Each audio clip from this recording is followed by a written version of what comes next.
Ekaristi adalah jalan tol menuju ke surga. Pernah membaca tulisan ini? Pernah mendengar kata-kata ini? Dari siapa kata-kata itu? Itu adalah faham atau bahkan moto dari Beato Carlo Agusti, yang semalam dinyatakan sebagai Beato dengan surat keputusan Bapak Suci Fransiskus. Saudara sekalian, menarik. Dan ini pantas kita renungkan, tidak hanya saat di gereja, saat mengikuti Ekaristi, tetapi di dalam kehidupan sehari-hari, nanti besok, lusa, dan seterusnya. Ekaristi adalah jalan tol. Kemana? Ke surga. Luar biasa kan? Inilah suatu yang membuat Carlo Agusti itu menjadi beato. Inilah yang membuat si orang muda 15 tahun itu menjadi orang suci yang diakui dunia. Dialah orang suci milenial zaman sekarang. Dialah orang suci digital. Dia adalah orang suci zaman now. Kita bisa menyaksikan bagaimana antusiasme masyarakat dunia, umat Katolik, orang muda menyambut beatifikasi si Carlo 15 tahun itu. Dia mencintai Ekaristi. Dia sungguh mengatakan, itulah, ini satu-satunya. Dan Ekaristi ini bagi Beato Carlo Agusti adalah perjamuan surgawi. Dan itu digambarkan di dalam bacaan, baik bacaan pertama maupun Injil. Dalam bacaan pertama kitab Yesaya kita mendengar tadi, bagaimana perjamuan yang diadakan oleh Tuhan di Gunung Sion. Sajiannya luar biasa, tidak ada, boleh dikatakan, sajian yang sungguh-sungguh artinya bisa menyamai perjamuan surgawi di Gunung Sion yang diadakan oleh Tuhan itu. Karena selain menyediakan makanan jasmani, di situ digambarkan, nah ikut perjamuan kok di situ juga tidak ada penderitaan, di situ kok bisa membebaskan penyakit, di situ kan kok meniadakan maut. Ini perjamuan mana? Di dunia tidak ada. Hanya perjamuan Tuhan.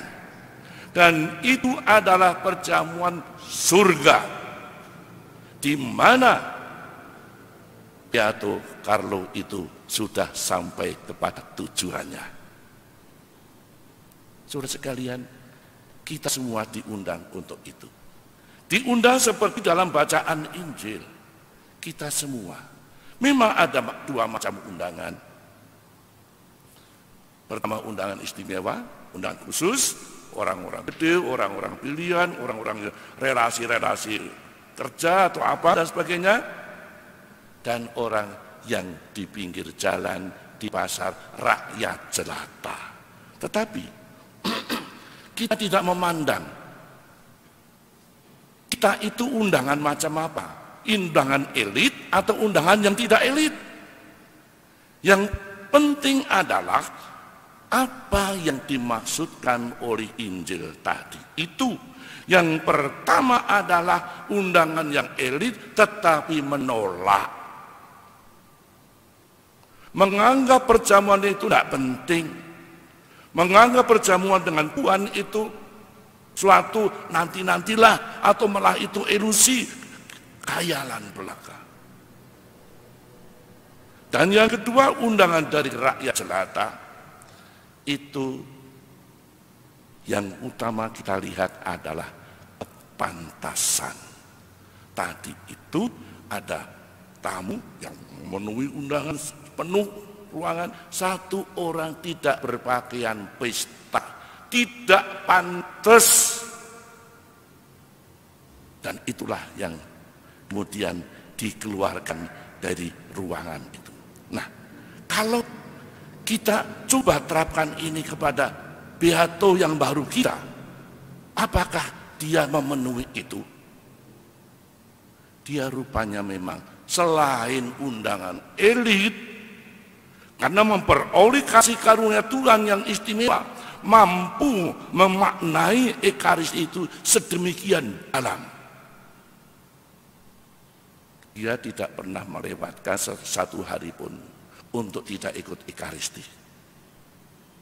Dia selalu mencoba untuk mencari waktu untuk datang kepada entah itu kapel atau gereja untuk sejenak menghadap Tuhan Yesus di tabernakel, sembah sujud, adorasi. Dia tidak pernah melewatkan hidupnya dalam satu hari pun untuk berdoa rosario. Nah, ini berarti juga kepantasan beato kita itu sungguh-sungguh nyata, sungguh-sungguh terbukti. Saudara sekalian, dia juga memperjuangkan itu tidak mudah. Dan dia juga menanggung beban derita justru saat dia muda masih ingin mengabdikan diri seluasnya itu. Penderitaannya apa? Penderitaannya adalah dia kena leukemia. Dan saat menderita itu dia tidak mengeluh. Dia tidak minta supaya Tuhan melepaskan dirinya dari penyakit itu. Tapi itu diterima dengan sepenuh hati dan itu didedikasikan, dipersembahkan kepada Tuhan. Oke Tuhan, aku mau menerima ini.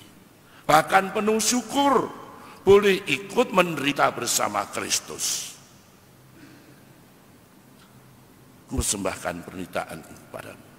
Tetapi juga penderitaan itu justru dihayati sebagai suatu dukungan persembahan kepada siapa? Kepada gereja. Supaya gereja Katolik itu sungguh-sungguh mencerminkan kerajaan Allah.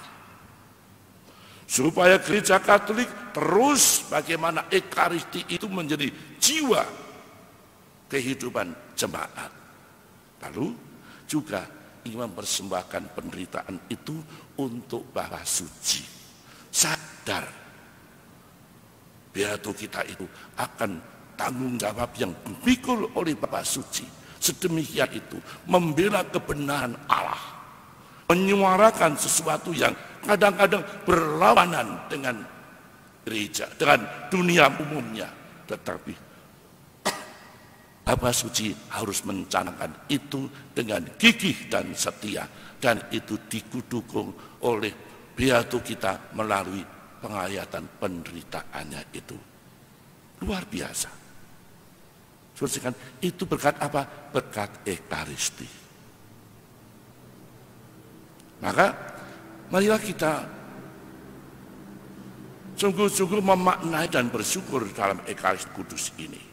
Kendati memang kita merasakan, waduh, seandainya gereja sudah boleh dibuka, semua orang boleh ke gereja, ini wah ya, hanya streaming, tidak sambut komunitas secara langsung, kekecewaan ada. Bahwa kita merindukan itu bagus. Tetapi juga bagaimana memaknai kekecewaan dan kekurangpuasan itu seperti penghayatan beato kita. Itu, mari Tuhan, terima kasih walaupun streaming, tapi saya boleh ikut Ekaristi. Aku rindu menyambut tubuhmu dalam sakramen Maha Kudus. Ya, tapi ini ayo kita persembahkan kepada Tuhan. Mampukah kita ini? Untuk apa? Supaya Tuhan tersentuh hatinya dan membuat pandemi yang menjadi sumber masalah kita belum boleh ikut komuni ini segera berakhir. Mampukah kita juga merasakan kekurangan ini sebagai suatu, ya, aku ternyata harus membangun hidup baru bersama keluargaku dan sebagainya itu. Ya, ini juga mari aku mau ikut pidato kita yang baru Carlo itu untuk mendukung perutusan Tuhan yang dipercayakan kepada para suci, para uskup, para imam dan sebagainya itu. Ini sungguh-sungguh mulia. Karena itu, marilah kita merenungkan hal ini.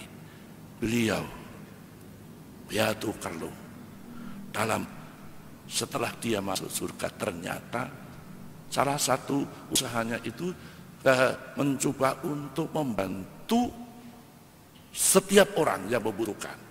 Dan ternyata bantuannya itu luar biasa. Yaitu apa?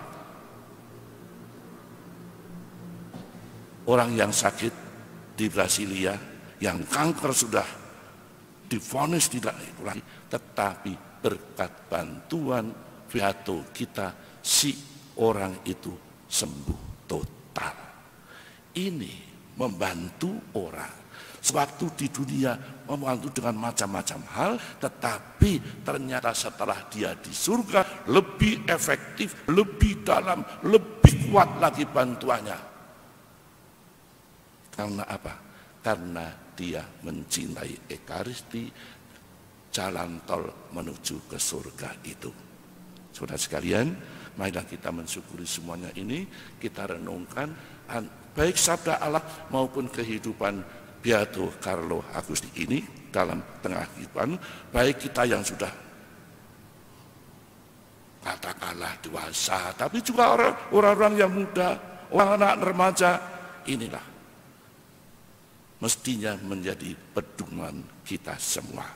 Semoga berkat bantuan Roh Kudus kita mampu untuk menukik ke dalam makna Ekaristi yang kita rayakan hari ini. Undangan Tuhan, inilah perjamuan surgawi, inilah kesempatan bagi kita untuk meniti kehidupan menuju ke surga nanti menyusul Beato kita Carlo Agusti. Semoga rahmat Tuhan selalu memberkati kita semua.